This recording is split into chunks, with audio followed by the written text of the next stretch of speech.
You might think the three most terrifying letters in the English language are GMO. I wondered how many people really know what they are. What does GMO stand for?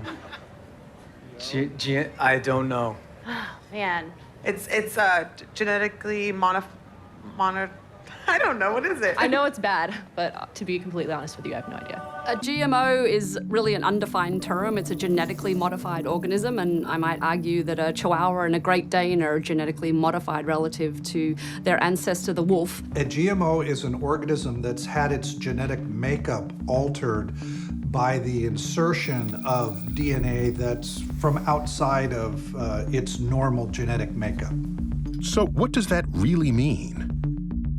At its most basic, genetic engineering, or as some say, GE, is a modern form of breeding, which farmers have done for thousands of years to select for the most desirable traits and provide food for a growing population.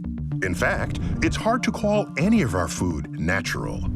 Conventional as well as organic crops have all been genetically modified through selective breeding.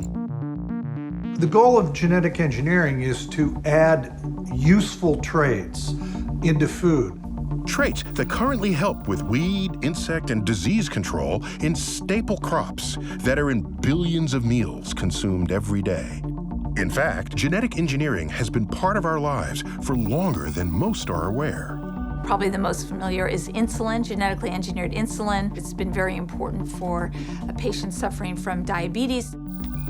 Biotechnology is kind of used in almost all cheese making now. So if you're eating cheese, you're eating a product of biotechnology. Scientists are also working to genetically engineer seeds that aid humanitarian causes, such as vitamin enrichment in crops like golden rice. Golden rice is rice engineered to have high levels of beta-carotene, which gets turned into vitamin A.